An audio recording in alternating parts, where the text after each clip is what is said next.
Mike Perlack here to entertain you with an edited version of the Fighters for Freedom songs from the show Lexx.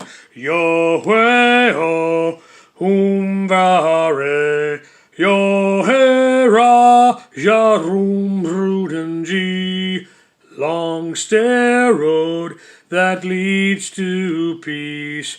Long stair road and gold's hide and miss. But the choice also is clear. Live as slaves or fight and die to be free. Got the exercise ball filled with air, so it's a little more up off the ground. Anyways, Lexx 4.00, episode number 4 in the fourth episode in season 4 of Lexx. So the newly elected President Reginald, is practicing signing his signature when his wife or mother walks in, giving him shiat about how he only does what Isenbarg Prince, head of the alcohol, tobacco, and firearm little club. He only does what he tells him to do. He said, "Are you a man?" Yeah. So as a ploy to get rid of Prince, they come up with a decoy for Stan, who is a prisoner of Prince right now. This decoy has to, because he's the president, he's able to get in there and say, "I'm the president, I don't have to do what Prince says, I'm the president." So he's able to bring the decoy past the Prince's ATF monkey boys. Because Prince is basically a common enemy of both the president and Stan. Stan goes back to the Lexx with the agreement to use the Lexx weapons to destroy Prince. The president scribbles some stuff on a piece of paper, signs his name, and hands it to Stan and says, "This is the agreement making you king of Newfoundland." It's literally just scribbles on a piece of paper. In real life, I would hope that's not legally binding. So Zev and Kai are taking the bus to Washington, D.C. They see Stan in the Moth. They're getting ready to go back up to the Lexx. And so all three, bam, like that, are back on the Lexx. But at this point, Prince realizes he's been duped while watching the news, where it's discovered that a realtor named Genevieve G. Rota is the new Catholic leader. Because apparently the realty section of the paper is the only contact that this Catholic monastery has with the outside world. That's the logic, folks. The actress playing Genevieve is the same actress, Ellen Dubin, who playing the realtor, who was the cannabis from the first season of Lexx. Now, as far as I know, so far, her name isn't Gigarata, it's Genevieve G. Rota. And she's not a cannabis, so far as I can tell, at this point in the series. So Prince, not happy at all, calls the president up to tell him disinformation. Basically tells the president that he is on a yacht, alone, off the coast of Miami. The wife is belittling her husband, the president, without mercy. He says, "That landmass there that sticks out." And the first thing he's like, "That's Florida, you idiot!" And the guy, being a war hero who was stuck in the jungle for a time, "Oh, jungle makes you forget things." Now here where it gets a little complicated in the storytelling, because a latitude and longitude is given. 25 degrees, 45 minutes north, 80 degrees, 16 minutes west. Now, remember, this is coming from Prince, so this could be disinformation. Or Stan didn't get the latitude and longitude right, because when he reads it back, he's off by 1 minute, he's off by 1 degree and 1 minute west. So you could blame Stan, you could blame Prince, or the blame could lie with Lexx. Lexx being an imperfect, less than perfect life form, effed up. It could be all three of these things at this point in the storytelling, because the resulting outcome is Orlando is annihilated by the Lexx by a small beam of his weapon. But as I said, it's hard to lay blame, because it could be Stanley, who didn't get the latitude longitude right. It could be Prince, who was giving a false latitude longitude. Or the Lexx, who just missed. There is some debate leading up to this incident with Orlando being blown to smithereens. There is some debate among the Lexx crew if this tactic move is worth it, because they don't know for sure if Prince can just come back to life or not, just like he did on Fire. At this point in the story, they don't know. Stan sways the three-way opinion, stating that taking a chance on doing away with Prince would be for the greater good of all. Oh, the pursuit of the blame game sure is a fun game to play. In real life, feminists do it all the time, 24/7, non-stop. But and remember, Stan being off by 1 degree and 1 minute west. But of course, Prince wants to live, so of course he's going to give a false latitude and longitude. At one point during all this, the Prince character is kind of preoccupied with tasting and eating a plant on his desk, which I thought it was almost as if he's fascinated with life in general, as if a creature who has no real all-knowing, all-powerful control over life in general would be. If you don't have, that kind of power of control over all-knowing, all-powerful control and power, if you don't have that power and control, you're going to wonder about it. What would that be like? Anyways, I thought it was an interesting little touch in the story. But under Stan's command, Lexx is going to the unknownness of space. But a lot of unknowns involved with that, in layman's term. In leaving Earth at this point, they may be sealing their own doom. Lexx being an imperfect life form, created in part by another less than perfect life form. If Kai, Zev, and Stan go under, freeze themselves, but that will take even more power out of Lexx, whom is already starving.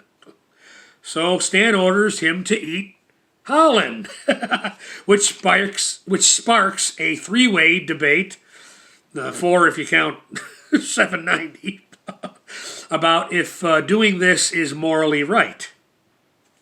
A debate that kind of mirrors a season 2 episode called Stan's Trial, where Stan must defend himself for doing nothing and letting 100 planets, life-bearing planets, be destroyed to save himself, even though he insists it was only 94. Which kind of goes to the heart of the whole series, the whole, how do you go about deciding who lives and dies? So at this point, the Zev character inquires to Kai, if she tells him to do so, will he kill Stan? And then she would become captain of the Lexx. He would go to her hand and she'd become captain of the Lexx.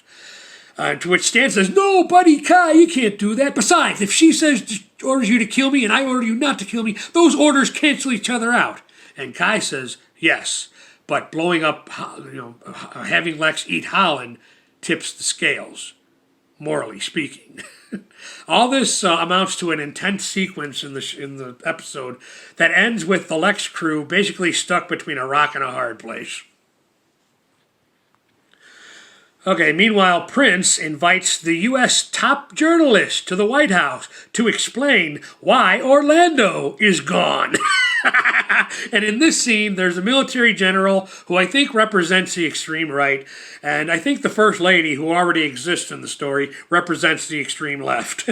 They show a video that I don't see how any intelligent, free-thinking human being would buy this as evidence to anything. But in the storytelling universe that is the show Lexx, they do. The president, disguised as a Cuban leader, "Death to America! I spit on you! I blew up Orlando, and I will blow up more!" It's like the President Reggie, is on an ego trip. I mean, he's a war hero. He survived in the jungle for some ridiculous amount of time, 30 years. And now he's got this belittling wife slash mother who's constantly belittling him. "You idiot, that's Florida." But anyways, they do buy the evidence. President Reggie, played this Cuban character. The one journalist who questions Prince distracts her by showing her the butterfly room. Not sure what the hell that's about, but now the news. Cuban has been wiped off the face of the earth. It's announced to the people, and that apparently that'll satisfy the masses. So why? As retaliation for what happened into Orlando. So at this point in the episode, Prince gets a call informing him that Lexx is leaving. Prince gets in communication with the Lexx and persuades Stan, offering him the role of vice president. "And Zev, you can be Queen of England." Despite the fact that the monkey boys in the ATF, alcohol, tobacco, and firearm, can protect Prince, Kai makes it quite clear that his history as an assassin for 2,000 years it will make it pretty easy for him to do away with Prince, no problem. But will he die is still in question. Zev, I love this part. Zev says, look at Prince. He's scared. He's detecting a look of fear in Prince's face. "I think I'm alive," he tells him. But Prince reasons to them that even if he dies, evil in general will prevail, reminding them that when they blew up fire, aka hell, in season 3, all the dead spirits flew to Earth, stating that he is just a small drop of evil on Earth. Zev and Stan ask Kai if all this is true, and Kai simply replies, "Yes." Zev says, "Goodbye, little blue planet." Now, enter President Reggie, who Prince informs he knows that him and the First Lady have conspired to blow him up when he made them believe he was alone on a yacht off the coast of Florida. Now, Prince, desiring President Reggie's full-on loyalty, blackmails his presidency. Now, as I stated in the past video about Lexx, Stanley H. Tweedle is a putz. President Reggie is and I had to invent a word for this, a yutz. Whether or not a yutz is worse than a putz, I don't know. Not for me to decide, but if you don't like my human gallness of inventing a word, okay, schmuck. But, so President Reggie, after laying blame on the First Lady, it was her idea, he drops to his knees asking Prince for forgiveness. Asking Prince for his, or as he now calls him, "My prince, yes, my prince, I'll do whatever you say, my prince," asking him for forgiveness. But Prince, mercy and forgiveness is not Prince's department. That domain belongs to a higher state of being, an all-knowing, all-powerful creator, if you will. Prince is not happy. Prince is not a happy entity at this moment because President Reggie stunt has stranded him on Earth. Now remember, Prince wants the Lexx and likewise control of the Lexx so that he can be free to travel the universe, spreading chaos, disorder, and evil forever. So President Reggie accepts his fate, being the fact that he must be, quote, punished, I guess, by Prince. Prince suggests a road trip for the president and the first lady, the nagging and not very supportive first lady, a sort of sightseeing event for them through a little place called Dallas, where they will be riding in a vehicle much like the car portrayed in the portrayed as the Gadget Mobile in that failed film starring Matthew Broderick, Rupert Everest, and I totally forgot he was in this, but French Stewart of Third Rock fame. Anyways, they're riding along in Dallas past a book depository where Prince wants a question answered by the president, President Reggie. The question being whether or not he was capable of following orders, or if he had the bad habit, as one John Fitzgerald Kennedy did, of not following orders. President Reggie, being the yutz he is still in the dark about what's going on here, but the First Lady is starting to get a little wise to the situation. They quickly demands she and the President frantically switch seats. Not once, but twice. Prince, obviously annoyed by the First Lady's insistence that he can trust her husband, the President. But Prince wants to be totally convinced that the President understands that even honest, benevolent, and heroic world leaders can be taken care of, especially the ones who do not obey orders. Shots ring out. A fatal one hits the First Lady. How sad, Prince says. The First Lady's gone. President Reggie says, yes, that's sad, but I'll get over it, and moves her corpse over to the other side of the seat. What happens now, my prince? Well, we gotta get you a new First Lady. A trade up. Yes, my prince, yes. Starts kissing Prince's hands to the point where even Prince is disgusted about how willfully President Reggie has given control of his life to him. He's like, that's enough. That's enough. So this episode 4, season 4 of Lexx, ends with an old lady bringing her cat Buttons to the vet in the middle of the night, to a veterinarian whose obvious only solace in life is the drinky poo. Says, oh, doctor, there's something wrong with my puss. I can't say the E sound without getting in trouble with the YouTube enforcers. But there's definitely something wrong with this cat because something is coming out of little Buttons. Now, for you animal rights folks, don't worry. Although it is not apparent to the vet and the old lady in this story, it is quite apparent to us and obvious to us, the viewer, that this is one of those freaking toys that was popular back in the day. Toy pets. Okay, I better end this one. So at this point, I'm totally in the dark to episode 5. Prince, obviously disappointed that they're leaving. They're all leaving in the Lexx. He wants them to stay and play. The next episode is called Ex-Survivor. I wonder if that's a play on the word survivor. But I'm curious to see. I want to see how Stan gets them to stay. Well, there's something wrong with my puss.